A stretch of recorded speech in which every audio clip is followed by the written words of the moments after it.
Yo, what's going on, guys? Crispy Flakes here. So it was recently reported that the Golden State Warriors are interested in trading for Victor Oladipo before the NBA trade deadline. Now, if you ask me, this actually makes complete sense, not only for the Warriors, but also for the Houston Rockets. So obviously the Houston Rockets are going to be a lottery team going into like the NBA offseason and stuff like that. You know, ever since really Christian Wood went down with injury, that team's been extremely bad. So at that point, you know, we all know that Victor Oladipo's situation is kind of awkward over there, which I feel really bad for the Rockets fan base because they just got off of an awkward situation with James Harden.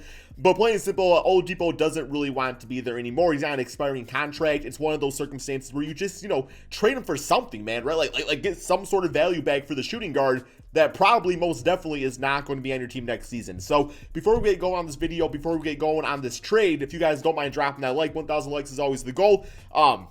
Check out my second channel, Extra Crispy, for daily NBA content and reactions over there. And over on my third channel, Crispy Flakes Plays, I will be posting the next episode of the Detroit Pistons Intense My GM series, guys. Yes, the video today will be the NBA draft. So you guys will see who I got to draft, so you guys can go get caught up on that. Crispy Flakes Plays, man. But yes, so the Golden State Warriors currently 19 and 18 out of the NBA season. I think they're like the 7th or 8th seed in the Western Conference. So like many teams over there, they're fighting for a playoff spot. Now, Steph Curry on this season, man. Sorry, I don't have the stats on here, but we all know start today mode does not work. But yeah, Steph Curry on this season is averaging something, here we go, about 30 points, 6 assists, and 5 rebounds per game. So he's been absolutely killing it. You know, James Wiseman, to me, James Wiseman has looked like a rookie. Like, I don't think there's anything wrong with that. I think James Wiseman, you know, it's all said and done, is going to be the full package. But for now, it's like he looks like a rookie, right, man?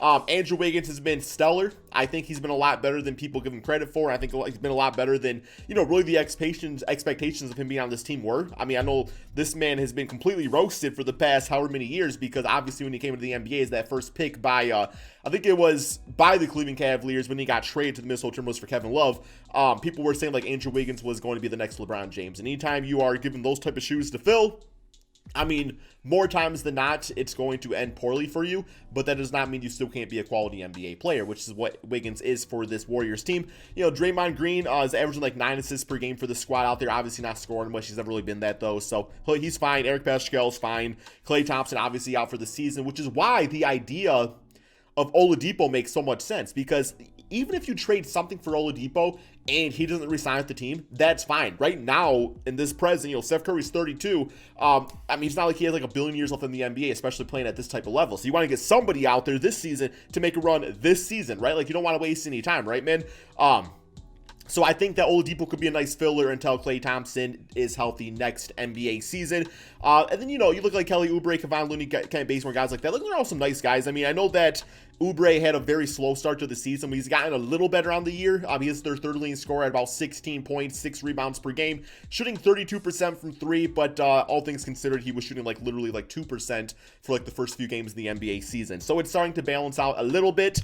So yeah, man. Now you look over on the other side of the spectrum. What exactly would the Rockets want in return, or what could they get in return for Victor Oladipo? So I know the biggest asset right now on this Rockets, or on the Warriors team that the Rockets would want, but I don't think they would get for Oladipo, is that I think it's a top 3 protected draft pick from the Minnesota Timberwolves. So obviously, you know, like that's a big time asset they'd want to go for.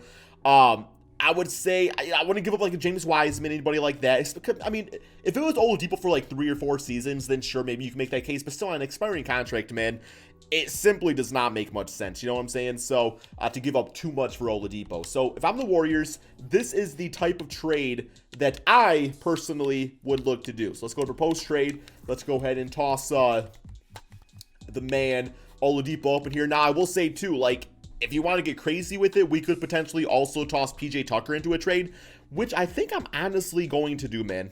Because there's been talks about, you know, PJ Tucker wanting or going somewhere else. I've heard that the Rockets have been very inconsistent with what exactly they're asking for him in this case. Like, I've heard as far as like, okay, like a 2nd round pick. I've also heard as much as, you know, people were saying they were asking for Tyler Hero from the Miami Heat. Bro, they didn't even want to trade damn Tyler Hero for James Harden. Like, you ain't getting no damn Tyler Hero for PJ Tucker, right? So we'll keep him on the sidelines for right now because we got to make sure we can work out the salary for Victor Oladipo. But I think the only trade that makes sense in this case would simply be Kelly Oubre. To me, if you can do that trade as a Rockets fan, you are taking a big time W. And the reason why this is such a W, also for the Golden State Warriors, is because you get that filler player in Victor Oladipo to finish out the season alongside Steph Curry. I mean, Oladipo averaging like 25 and 5 this season, man. Like, he's still a really good player, has really good defense, naturally is a shooting guard, which Oubre is not. Oubre's played power forward, small forward, and now asking to play shooting guard. So, not only do you get Oladipo for the season, though, but also you get off of Oubre's contract, which I don't think it's like absolutely ridiculous what he's being paid. But regardless, I do think it's a, okay, it is actually an expiring deal. So I guess it's not really that big a deal either way. So I guess like in the short term, it's kind of like, okay, well, Oladipo positional wise makes more sense. So yes, who else do we got tossed in this trade to make this happen? We got about $3 more million that we have to include. So I would go as far as maybe like, I mean, I guess Kevon Looney. I don't really want to do that, but I will. Plus, they got Marquise Chris. I don't know if is he injured right now? He might have like a broken leg or something, man. But we'll do that. And I think if it allows us, I'll do PJ Tucker. Well, that just kind of puts us right back where we're at. So PJ Tucker's not happening. What do they got for centers, man? I mean, it's the Rockets, so literally nobody. They literally don't have any centers outside of Christian Wood. So I guess at this point, you probably just toss in like someone. I'm just tossing that guy in, Kenny Martin Jr., just to make the money work. Not saying it would be him. Okay, so, but now I'm wondering, because I thought Oubre was signed up for multiple seasons. I did not know he only had 1 year left on his contract, man. Because then it's like for the Rockets, you're kind of like, well, why are we going to do this? Like, why are we going to help you guys out? You know what I'm saying? I mean, if they could like convince Oubre to like sign an extension or something, that's different. But I do think since out of this trade, 2 expiring contracts, the Warriors are getting the better player out of it. So I will say probably a second round draft pick too. A second round draft pick makes complete sense in this case. They get a better player, and this helps mitigate the risk of, maybe Oubre doesn't resign with the Houston Rockets, which I honestly think he should. Like, that actually is a really good fit if you ask me, man. So let's go ahead, do this trade right here, and kind of see how it affects both squads, in the short term right here, man. And like I said, Oladipo's contract off the books, that's $21 million freed up after the season, so you can use that to sign other guys, filler places, veterans, whatever you really need to do, man. But yes, so for the Warriors, you're kind of looking at this lineup for right now: Steph Curry, Oladipo, you got Andrew Wiggins, Draymond Green, James Wiseman, and then you got Eric Paschall, Kent Bazemore, Marquise Chris. I don't think he's playing right now though, man, but it's not that big a deal. And Damian Lee. So, you can sign other centers if you need to or whatever you got to do. I'm sure like Eric Paschall could play some small ball center. I don't know if I would love that, but he could definitely do it. Obviously, Draymond Green can do that too, man. So I love this for this team. Like, this to me, this is a really good team, and I think Oladipo solidifies them as like a top 5 seed. I really think he can do that, man. So let's actually go look at the Houston Rockets real quick here. Go select them. And keep in mind for this too, Christian Wood is going to be healthy because we're not playing with the injuries on outside of Klay Thompson, because that's like Klay Thompson's just not playing this season, right, man? So yeah, for them, I'm probably looking at, yeah, that's the wrong team. Where are we at, man? Where are we at? Come on. All right, there we go. So you still have John Wall. Eric Gordon can still play that shooting guard spot.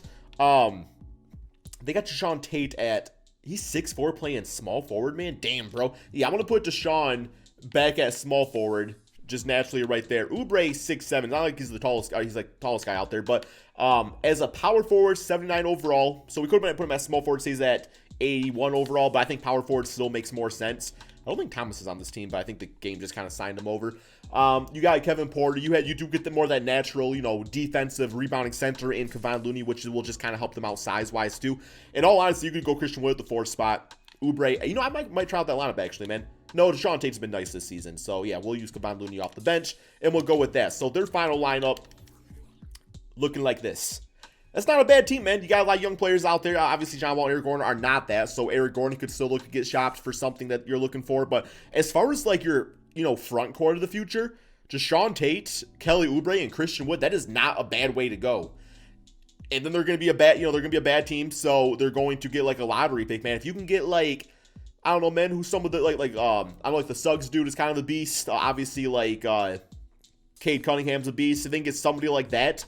And then this offseason, get rid of like John Wall and or Eric Gordon. The Rockets are in a pretty good place. Like, I mean, they've skipped a big portion of the rebuild of just having nobody and then having to develop some of those young guys over time. But in this case, it's like you signed a good young Christian Wood. Deshaun Tate, you nailed that. And then Oubre is only like 24, 25, right, man? So yeah, you're in a pretty good place. all things considered. So let's go ahead and simulate this season for the Golden State Warriors and simulate through days. So, you know, if Oladipo were to go, plus I did put their actual record on there, and I'll keep in mind it's an 82-game season on 2K and all that stuff out there, man, because start today mode does not work.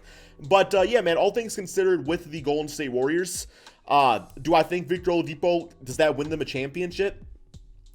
I don't think so, man. I mean, you know, I think it gives them a better chance to be a more respected team out there and a chance to, you know, get Curry in a circumstance maybe in the first or second round of the playoffs where it's just like, okay, well, you know, I'm a team that's a top seed and now I got to go against Curry. Like, I don't want to do that because Curry's an absolute beast and, you know, just killing it scoring-wise this season, man. But I do think Oladipo gives them that veteran leadership and, like, prime case scenario, I do not see this happening, but prime case scenario, man, if after this offseason, Oladipo was willing to take on like a $15 million contract to be a six-man for this squad, that would be beastly as hell, bro. Because then, you know, you're looking at him kind of being like the new Iguodala, you know, that grit and grind guy that can get you some buckets, you know, make plays for others, play some great defense. It's like a six-man because Iguodala made a killing as that, man. He won a Finals MVP doing it, right? So if Oladipo can do that, I don't think he will, but that would be big time, right, man? So we got one more game here against the Kings. We went 45-36 on the season, which gave us sixth place in the conference. So it did solidify this team as a playoff team.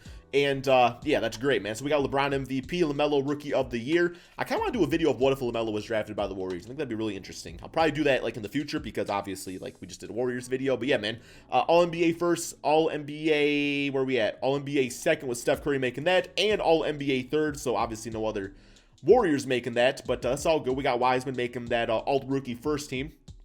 I don't know if we'll get that in real life, but yes, the Warriors 6-seed. They got the Lakers in the first round. LeBron against Curry. You know, even if the Warriors lose, man, that's still an exciting as hell playoff series to witness. So, and did the Rockets make anything? They did not. No surprises there. They went 36-46. That's with a completely healthy Christian Wood. So yeah, they'll be worse than that, man. But player stats on the season. So we got Steph Curry, you know, doing his thing out there. Wiggins, second leading scorer, which I actually like seeing still. 17 points, 4 rebounds, 4 assists for Victor Oladipo. I don't know if it's going to show us like his stats like since he was traded over here. It probably will not, which is fine. But I guess there's other ways to look at that, man. But what do we got? I think it's just, no, it's just player stats, right? And then go to Oladipo. And yeah, split stats. So we traded for him roughly in February. So we can see like March, April, May. Some up and down, you know, up and down months. You know, 17 points went down to 14 points for April, 20 points in May. So he's playing some good basketball at least going into it. But he was actually really bad. He shot 38%, 30% from three, 48%. Very consistent, right, man? But still killing it nonetheless. So good for him on that. And then over for the Houston Rockets, just kind of see how some of their new players played. John Wall, 21 points. Isaiah Thomas literally coming out of nowhere, dropping 14. So good for him, man. I'd love to see it. But yeah, Oubre, 14 points, 5 rebounds per game. Looking at his split stats, you know, since February, March time, he did all right. I mean, I think he could be better than that. Like, obviously, you're a victim of tendencies when it comes to 2K. But looking back at, like, yeah, the Phoenix Suns last season, man, he was a 19-6 guy. He was absolutely beasting, right? So I still think he can do that given enough shots. I do think those shot opportunities woing definitely be there, especially playing like John Wall and stuff, right, man? So who just makes other people better. Let's see if we can actually get past this Lakers team. I'm not expecting to, but I've seen crazier things happen in 2K. And, yeah, we lost 4 games to 2, but still made it a ball game out there. And I will say they would have a better, damn, LeBron killed them, 35, 13, and 16.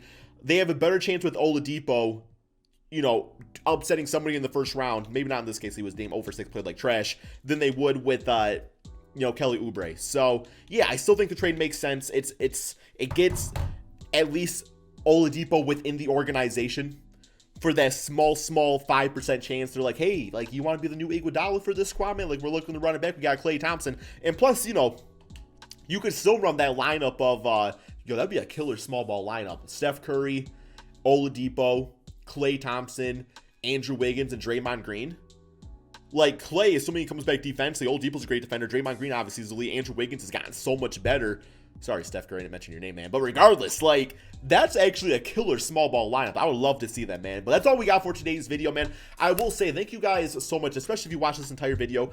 Thank you guys for the support on, like, these trade rumor type of videos, man. They've been so much fun to make. It's been a nice break from, like, rebuilds and stuff like that. You know, obviously, once the trade deadline is over, I will be, you know, going back to more challenges and what ifs and, you know, rebuilds and all that good stuff right here, man. But for now, like, I've been having so much fun waking up every day, seeing what the new rumor is, and just kind of talking about, man, talking some basketball. So, yeah, thank you all so much for that support. It really does mean a lot. The videos have been killing it, man. So, yeah, that's all we got for today's video. Like I said, man, check out Extra Crispy. Check out Crispy Flakes Plays for the Detroit Pistons, my GM over there. That's all we got. Peace out, guys.